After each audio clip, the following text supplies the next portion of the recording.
नाज़रीन आदाब, खबरनामे में आपका इस्तकबाल। मैं हूं आपके साथ इंशा नबी। बुलेटिन की शुरुआत करते हैं इस वक्त की बड़ी खबर के साथ। पाकिस्तान से जुड़ी बेहद बड़ी खबर है। इमरान खान आज रात कौम से करेंगे खिताब। वजीर इत्तलात व नशरियात फवाद चौधरी ने ये जानकारी फराहम की है। कौमी असम्बली का इजलास आज शाम 4 बजे शुरू होगा। 24 नुकात पर मुश्तमिल इजलास का एजेंडा जारी। ये खबर आपको पाकिस्तान से बताई जा रही है, जहां इमरान खान आज रात कौम से करेंगे खिताब। वजीर इत्तलात व नशरियात फवाद चौधरी ने जानकारी दी है। कौमी असम्बली का इजलास आज शाम 4 बजे शुरू होगा।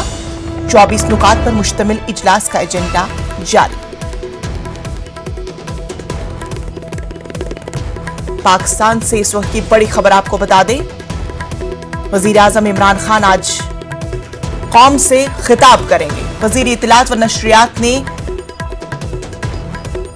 फवाद चौधरी ने यह जानकारी फराहम की है। कौमी असम्बली का इजलास आज शाम 4 बजे शुरू होगा। 24 नुकात पर मुश्तमिल इजलास का एजेंडा जारी है।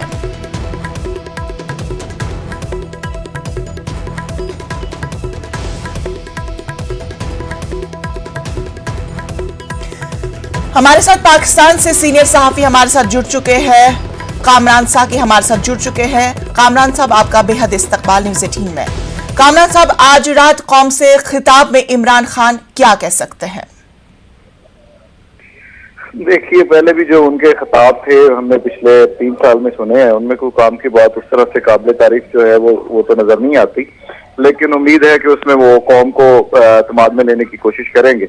और जो उनका बयानिया पिछले 3 दिन से बंद है कि आलमी बरादरी जो है वो इसके पीछे है और सुपर पावर जो है वो मेरी हुकूमत नहीं देखना चाहती, और बहुत सारे ममालिक साजिशें कर रहे हैं मेरे खिलाफ, और बड़ा अच्छा काम कर रहा था, मैं रास्ते मदीना की तरफ जा रहा था, लेकिन ये आलमी ताकतों को जो है वो मेरी मंशूर जो है वो नजरियात जो है वो पसंद नहीं, तो इसलिए हटाया जा रहा है। ये सिर्फ डिले टैक्टिस है और अगले इलेक्शंस की तैयारी है, इससे ज्यादा कुछ नहीं। अब इखलाकी तौर पर इमरान साहब को चाहिए कि अपने वोटिंग जो है वो रूल्स के मुताबिक वो जल्द से जल्द जो है वो स्पीकर को उसमें मुदाखलत न करें और स्पीकर को करवाने दें। और अगर उनके हक में फैसला आता है तो वो जरूर अपना टाइम जो है वो पूरा करें, वरना जमहूरियत का हुस्न है, आना जाना लगा रहता है, और जमहूरी तरीके से अगर वो उन्हें कोई भेज रहा है घर तो उसमें भी कोई हर्ज जो है वो नहीं है। जी कामरान साहब, जिस तरह से हम देख रहे हैं कि अभी जिस तरह का माहौल बना हुआ है, आने वाले वक्त में किस तरह का इमरान खान का मुस्तकबिल हम देख सकते हैं? देखिए, अगर तो मेरी अभी तक भी वही है कि 95% चांस, 95% चांस ये है कि इमरान खान को घर जाना होगा। और अगर वो बेहतर है कि अगर वो रिजाइन कर देते हैं या मुआवजात की भी अगर वो कोई मुआवजा हो जाता है और वो बच जाते हैं तो फिर अगले इलेक्शन के अंदर पीटीआई की दोबारा से अक्सरियत जो है वो में नजर आती है। ताहम अगर वो टाइम से रिजाइन भी नहीं करते और तरीके दमाद भी कामयाब हो जाती है तो मुझे पीटीआई का हाल जो है वो वैसा ही नजर आता है जैसा पाकिस्तान मुस्लिम लीग काफ जो डिक्टेटर परवेज मुशर्रफ ने बनाई थी, तो वैसा ही हाल इसका नजर आता है कि अगले इलेक्शंस के अंदर इमरान खान की पार्टी और इमरान खान खुद जो है वो चंद सीटों के साथ असेंबली में होंगे। बिल्कुल, जिस तरह से कल इमरान खान की मुलाकात आर्मी चीफ से हुई, तो क्या समझा जा सकता है, क्या कुछ बीच का रास्ता निकलने की कोई उम्मीद जाहिर है? देखिए, इस वक्त उस मुलाकात को इंटरनेशनल मीडिया के अंदर गलत पोर्ट्रेट किया जा रहा है। वो मुलाकात इस हवाले से नहीं थी। मुल्क की सलामती और बहुत सारी चीजें चल रही होती हैं। आपको पता है कि यूक्रेन और रशिया की जंग भी है। वहीं हमारा एक तैयारे हादसे के अंदर जो है इत्तेहादी ममालिक के साथ वहाँ पे गए हुए हेलीकॉप्टर हादसे में कुछ जवान भी शहीद हुए हैं। तो फौज ने अपने आप को बिल्कुल अलग इससे रखा हुआ है और बहुत सारे मौजूआत हैं जिन पे मुलाकात के लिए DGISI और आर्मी चीफ का यकीनन वजीर आजम से राब्ता रहता है, और वो मुलाकातें और चीजें भी जरूरी हैं। तो मेरी जाती राय यही है कि इससे कोई पॉलिटिक्स से जो मौजूदा सूरत हाल है उससे कोई ताल्लुक था मुलाकात का। बिल्कुल कामरान साहब, जैसा कि आप जानते हैं कि आप बहुत बड़े सीनियर सहाफी हैं, तो आपकी अवामुल नास से आपकी मुलाकात होती रहती होगी, उनके साथ बातचीत होगी इस ताल्लुक से, तो उनके क्या कुछ तासुरात हैं इस पूरे अमल के ताल्लुक से? देखिए, जो सुहाने ख्वाब जो है वो इमरान खान ने अपने इलेक्शन कैंपेन के दौरान दिखाए थे कि मैं खुदकुशी कर लूंगा या बस के पास नहीं जाऊंगा, मुल्क को मोहताजी से निकालूंगा, कर्जों से निकालूंगा, करोड़ों नौकरियां लोगों को मिलेंगी, लाखों घर मिलेंगे, टैक्सेस नए नहीं लगाए जाएंगे, यहाँ पे रुपए की रेल फेल होगी, आम आदमी का मेरा जिंदगी बुलंद होगा। ये 3 साल के अंदर हमने देख लिया कि वो उसके ऊपर कितना अमल कर सके थे। अवाम ने यकीनन उन्हें जो है वो मौका दिया, क्योंकि उनके पास पिछले इलेक्शंस के अंदर कोई और ऑप्शन भी मौजूद नहीं था, और यकीनन वो एक स्पीच की हद तक, मंशूर की हद तक बहुत आला मंशूर था। तो अब जिन लोगों से हमारी मुलाकात होती है तो वो खासे नाला नजर आते हैं। वो कहते हैं कि यू टर्न स्पेशलिस्ट और बहुत सारे नाम अब तो वो इमरान खान के लिए इस्तेमाल करना शुरू हो गए, जो खैर इखलाकी तौर पे तो मुनासिब नहीं है, लेकिन बहरहाल वो अपना अब जो है वो आवाम की नजर के अंदर अपना एतमाद यकीनन खो चुके हैं। और उसी का नतीजा ये है कि अपोजिशन को, जिन्हें 3 साल बोलने का मौका नहीं मिला, कुछ कहने का मौका नहीं मिला, आवाम के अंदर फिजारा ही नहीं मिली, तो उन्हें भी, उनकी भी अब आवाम सुनने शुरू हो गई है, क्योंकि इमरान खान से वो खासे नाउमीद हो चुके हैं। जी, आखिरी सवाल आपसे पूछना चाहूंगी, किस तरह से आपको लगता है इमरान खान कहां पे चूक गए? इमरान खान यकीनन वो चीजें, उन्होंने, उनके पास टीम नहीं थी। उन्होंने, आप देख लीजिए अभी जो उनके मशीर वजीर और है वो पहले से आजमाए हुए लोग हैं। वही नून लीग, शीन लीग, काफ लीग, पीपल पार्टी, इन्हीं जमातों से उनका ताल्लुक है, और वहां पे उन्होंने पहले ही आजमाए हुए लोग अगर पिछले सालों में डिलीवर नहीं कर पाए तो आप उन्हीं लोगों को, जिन्हें आप खुद भी चोर कहते हैं, लुटेरे कहते हैं, डाकू कहते हैं, उन्हें जब आप अपने साथ मिला लेंगे तो फिर आपकी कारकर्दगी भी यकीनन उससे मुतासर होगी। इन्हें चाहिए था कि एक बेहतरीन अच्छी टीम लेके आते, जैसे नौजवान उनके साथ बहुत सारे शामिल हुए, उनके जलसे जुलूसों में, उनके पॉलिटिकल पार्टीज में के अंदर बहुत सारे लोग मौजूद हैं, उन्हें मौका देते, ना कि पहले उसे आजमाए हुए लोगों को। उन्होंने अपनी जो इलेक्शन स्पीच है उनके अंदर भी कहा था कि मेरे पास बेहतरीन प्रोफेशनल्स की टीम है, मैं मुख्तलिफ वजारतें उन्हीं लोगों को दूंगा जो उससे मुतल्लिका डिग्री या तजर्बा रखते हैं, ये एक्सपर्ट्स हैं। लेकिन बदकिस्मती से हमें ऐसा जो है वो नजर नहीं आता, सिवाय चंद एक वजारतों के, और वहीं से उनका जो है वो जवाल का आगाज हुआ। जी, कामरान साहब, हमसे बात करने के लिए बेहद शुक्रिया। मुल्क भर में बढ़ती महंगाई के खिलाफ कांग्रेस का आज से मुल्की एहतजाज है। दिल्ली में कांग्रेस के अरकान पार्लियामेंट विजय चौक पर महंगाई के खिलाफ एहतजाज कर रहे हैं। राहुल गांधी विजय चौक पर कांग्रेस के मुजाहिरे की क़यादत कर रहे हैं। पेट्रोल, डीजल, एलपीजी और सीएनजी की बढ़ती कीमतों के खिलाफ कांग्रेस लीडर घर घर जाकर लोगों से बात भी करेंगे और बढ़ती महंगाई का मुद्दा उठाएंगे। हमारे कांग्रेस पार्टी के एमपीज और देश में हर स्टेट में, हर कैपिटल में, डिस्ट्रिक्ट्स और ब्लॉक्स में कांग्रेस पार्टी जो प्राइस राइज है और खासतौर से जो पेट्रोल और डीजल की प्राइस राइज है उस पर एजुटेशन कर रही है। पिछले 10 दिन में 9 बार पेट्रोल और डीजल के प्राइसेस बढ़ाए गए हैं, और इसकी चोट डायरेक्टली सबसे गरीब, मिडिल क्लास लोगों को पड़ती है। हमारी मांग है कि ये जो प्राइसेस बढ़ती जा रही है, महंगाई बढ़ती जा रही है, और जो पेट्रोल और डीजल के दाम बढ़ते जा रहे हैं, इनको सरकार कंट्रोल करे और पेट्रोल और डीजल के दाम बढ़ाना बंद करे। कि चुनाव के समय मैंने कहा था, देश की जनता से कहा था, पेट्रोल डीजल भर लो, अभी भर लो, क्योंकि बाद में मुसीबत आई। कांग्रेस की खवातीन विंग ने जंतर मंतर पर एहतजाज किया। हाथों में प्ले कार्ड्स लिए एहतजाजी खवातीन ने सरकार के खिलाफ नारेबाजी की। उनका कहना है कि लगातार बढ़ती महंगाई के बजट ने बिगाड़ दिया है। सरकार को अवाम और उनकी परेशानी से कोई सरोकार नहीं है। उन लोगों का कहना था कि गरीबों पर महंगाई की दोहरी मार पड़ रही है। महंगाई मुक्त भारत अभियान के तहत महिला कांग्रेस ने जंतर मंतर पर प्रदर्शन किया, और मेरे साथ इस वक्त बात करने के लिए महिला कांग्रेस की राष्ट्रीय अध्यक्ष नेता डिसूजा मैम, आज पूरे देश में कांग्रेस प्रदर्शन कर रही है, सब फ्रंट ऑर्गेनाइजेशन, महिलाएं भी हैं, क्या उम्मीद है सरकार जागेगी? इस सरकार से तो उम्मीद करना ऐसे उम्मीद है जैसे हम चांद को जमीन पे ले आए। सच्चाई ये है कि इस सरकार को महंगाई और आम जनता से रिलेटेड जो भी मुद्दे हैं उनसे उनको कोई फर्क नहीं पड़ रहा है। सरकार सोई है, सरकार को हम जगाने की कोशिश कर रही है, और अगर ये सरकार नहीं जगी तो वो दिन दूर नहीं होगा कि देश भाजपा मुक्त होगा, और जब देश भाजपा मुक्त होगा तभी देश महंगाई मुक्त होगा। मैम, खुद आप कह रही हैं कि मतलब सरकार पे कोई असर नहीं पड़ रहा है, सरकार सोई हुई है, इस तरह से प्रदर्शन कब तक चलेंगे फिर? प्रदर्शन तब तक चलेगा जब तक देश हमारा महंगाई मुक्त ना हो। पहले लड़े थे गोरों से, अब इन चोरों से लड़के हम देश को महंगाई मुक्त करेंगे। महंगाई की सबसे ज्यादा मार जो है एक गृहिणी पर, घर पर पड़ती है। आप भी सब यहाँ महिलाएं हैं, तो आप लोग कैसे मैनेज करती हैं? देखिए, आप अगर यहाँ पे देखोगे तो देश के विभिन्न कोने से महिलाएं आए हैं, तपती धूप में बैठे हैं और अपनी आवाज को बुलंद कर रहे हैं महंगाई के खिलाफ। अगर महंगाई चुपती नहीं होती तो क्या शौक है महिलाओं को धूप में बैठने का? तो क्या शौक है महिलाओं को अपने घर, अपने बच्चों को दूर छोड़ के यहाँ पे आके पार्लियामेंट के सामने उनको जगाने का काम करने का? महंगाई एक ऐसा मुद्दा है जो देश को और देश की जनता को बहुत ही ज्यादा दुख पहुंचा रहा है और जिसके चलते महिलाएं अपने घर नहीं चला पा रहे हैं। और अगर एक महिला अपने घर नहीं चला पाएगी तो वो अपने बच्चों को पौष्टिकता कैसे देगी? अगर एक महिला अपने घर नहीं चलाएगी तो वो अपने पति और घर वालों को खाना कैसे खिलाएगी?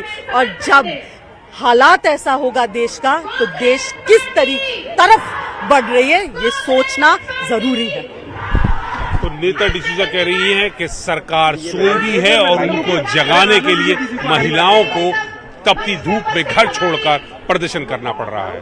कैमरामैन मुनमुन के साथ नई दिल्ली से अशरफ काजवी, न्यूज़ 18।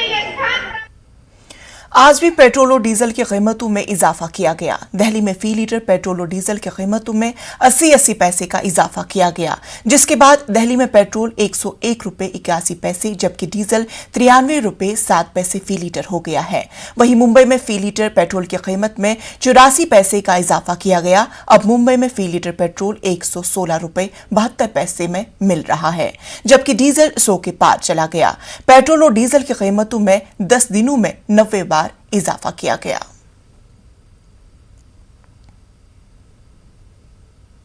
वक्त हुआ छोटे से वक्फे का।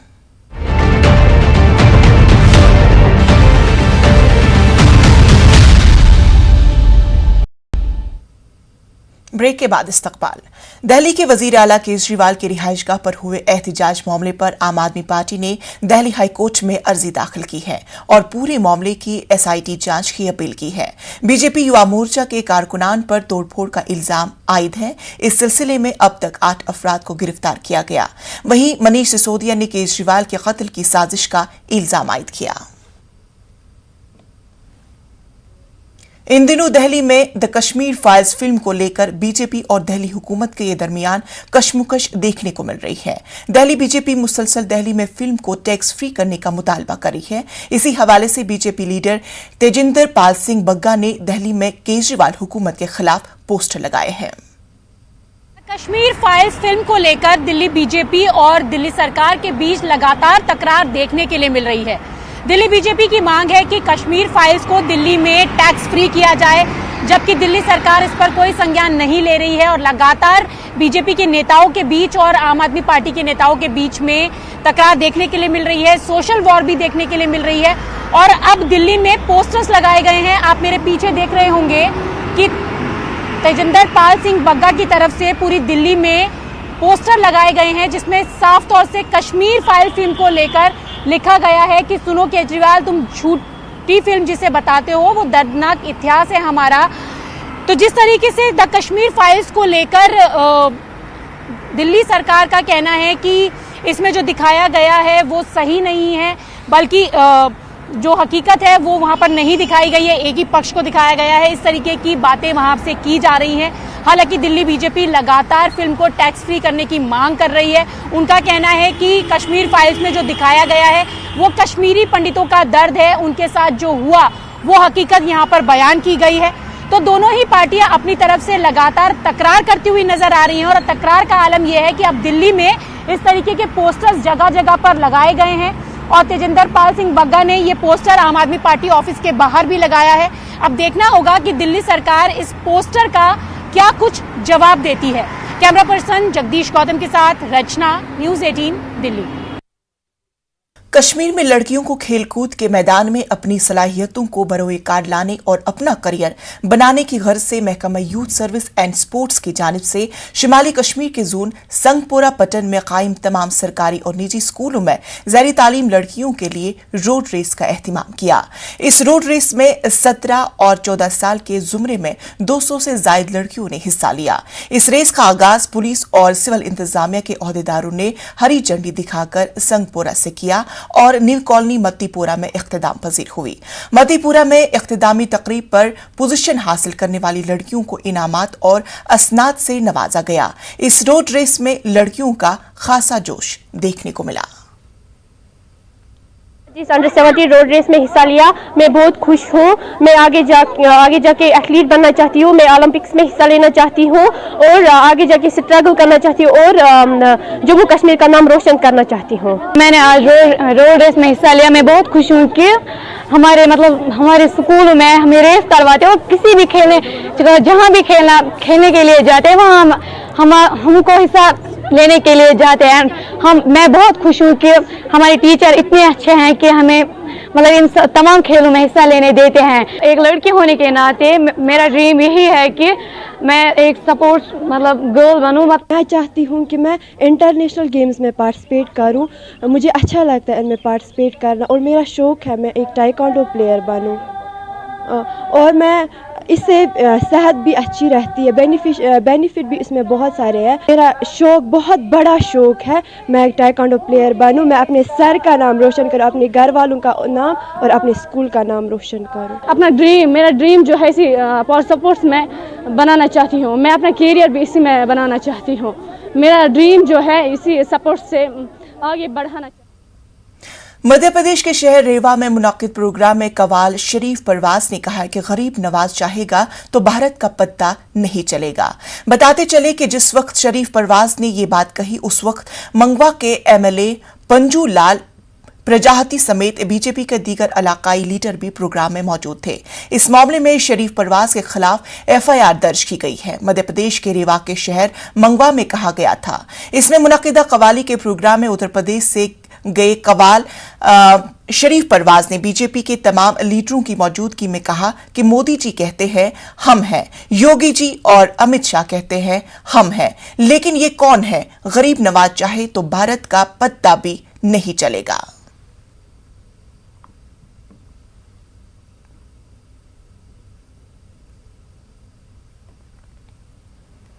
इक्कीसवीं सदी में जिंदगी का कोई शोबे हयात ऐसा नहीं है जहां खवातीन ने अपनी सलाहियत का लोहा न मनवाया हो। मुल्क में हुकूमत की सतह की बात हो या इनफरादी तौर पर खवातीन को खुद कफील बनाने के लिए बहुत से काम किए जा रहे हैं। राजधानी भोपाल में भी एक ऐसा ही कदम उठाया गया है जिसे देखकर लोगों को हैरत भी होती है और एक तब्दीली का खुशगवार एहसास भी। राजधानी भोपाल का रेलवे स्टेशन मुल्क का पहला रेलवे स्टेशन है जहां पर तालीम याफ्ता लड़कियां चाय भेजने का काम करती है। ये लड़कियां हाई स्कूल से लेकर बीएससी बीटेक तक है। प्रिया कुमारी और काजल इशरंगी बीटेक है तो नंदी ठाकुर बीएससी ग्रेजुएट, मोना सिसोदिया, अलीशा बेगम और सनुसिया कुमारी हाई सेकेंडरी का इम्तिहान पास कर चुकी है। जमाना बहुत तेजी से बदल रहा है। एक जमाना था कि जब स्टेशन पर चाय की बात की जाती थी तो मर्द नजर आते थे, लेकिन भोपाल की बात करें, भोपाल फूड प्लाजा की बात करें तो वहाँ पर वो चाय वाला ने इस कंसेप्ट को बदल दिया है। यहाँ पर पढ़ी लिखी लड़कियाँ जो बीएससी भी हैं, बीटेक भी हैं, यहाँ पर चाय को बेच रही हैं और लोग खुशी से आ रहे हैं। किस नज़रिए को लोग कैसे एक्सेप्ट कर रहे हैं, ये कंसेप्ट किस तरह से आया, इसके साथ हमारे साथ जो है युवराज बात करने के लिए कैसे कंसेप्ट आया। एक्चुअली मैं रेलवेज़ में ट्रैवल कर रहा था। जैसे कि आपने देखा होगा कि लोगों को बहुत स्ट्रगल करना पड़ता है अच्छी चाय के लिए, तो वही था कि ये ऑनराइजेशन का हम एलिमिनेट करें, साथ ही साथ लोगों तक अच्छी चाय पहुंचा पाए। कुछ बच्चों से बात करते हैं। आपका नाम? प्रिया कुमारी। प्रिया, आप पढ़ लिख रही हैं, फिर ये रेलवे में चाय बेचने का कंसेप्ट कैसे आया? सर रेलवे में मुझे सेल्स फील्ड का एक्सपीरियंस लेना था। सेल्स फील्ड में इससे अच्छा एक्सपीरियंस और मुझे कहीं नहीं हो सकता। जैसे कि मैं समझ लीजिए 8 घंटे में बहुत सारे लोगों से इंटरेक्ट करती हूँ, उनसे बातें करती हूँ। अलग अलग भाषाओं में लोग बात करते हैं मुझसे, अलग अलग भाषा मुझे सीखने के लिए भी इससे मिलती है। उन्हें कन्वेंस कैसे करना है, कन्वेंस पावर मेरा बढ़ता है उससे, और बातें करने को भी बहुत सारी चीज़ें सीखने को भी मिलती है मुझे। तो शुरू में ऐसा नहीं लगा कि जब आप चाय के लिए गए कोई मर्द हो, उस देखा कि औरतें चाय बेच रही हैं, उनको अजीब सा लगा हो? नहीं सर, मतलब फर्स्ट दिन जब मैं आई थी तो मुझे थोड़ा सा देख के थोड़ा सा अजीब लगा था। जब मैंने बात करना स्टार्ट किया, सेल करना स्टार्ट किया, रिस्पॉन्स इतने अच्छे थे क्योंकि हम जो मतलब अच्छी चीज़ प्रोवाइड करवा रहे हैं उसे हमें भी प्राउड है कि हम अच्छी चीज़ प्रोवाइड करवा रहे हैं, तो लोग हमें उस इज्जत से देखते भी है। यहाँ पर आप आई हैं, चाय पीती हैं, आपकी उम्र करियर बनाने की है, पढ़ाई एजुकेशन के साथ जो है इसको कैसे करती मैनेज करती हैं? सर कर लेते सर, मैं तो मैरिड हूँ सर और जॉब कर रही हूँ सर। घर भी देखना है और जॉब भी करना है। हाँ सर, क्या होगा सर, पार्ट टाइम जॉब कर लेते सर, बाकी घर भी देख लेते सर, 4 घंटे सुबह 4 घंटे शाम को, दोनों टाइम देख लेते। ऐसा है, बहुत अच्छा है सर, अच्छा लगता है सेल करने में। अच्छा लगता है। हाँ, मेरे को तो बहुत अच्छा लगता है यहाँ पे, क्योंकि खुली दुनिया मतलब खुले में जॉब करना और बंद जॉब अच्छा नहीं लगा मुझे। यहाँ पे बहुत अच्छा लगा, सब लोगों से मिलने को, सब भाषा सीखने को मिलती है, सब अच्छे बुरे सब लोग देखने को मिलते हैं। बच्चियां हैं जो उनकी अपनी है, घरेलू औरतें भी हैं, बच्चियां भी हैं जो पढ़ रही हैं, बीएससी भी कर रही हैं, बीटेक भी कर रही हैं, सबका अपना एक कंसेप्ट है। वो चाहती हैं कि खुद कफील बने, एम्पावर बने, और जाहिर सी बात है जो है वो चाय वाला ने जो है उनको एक प्लेटफॉर्म दिया है ताकि वो अपने ख्वाबों को, अपने सपनों को साकार कर सके। कैमरामैन खिलान सिंह के साथ मैं तावालम, न्यूज़ 18 उर्दू, भोपाल।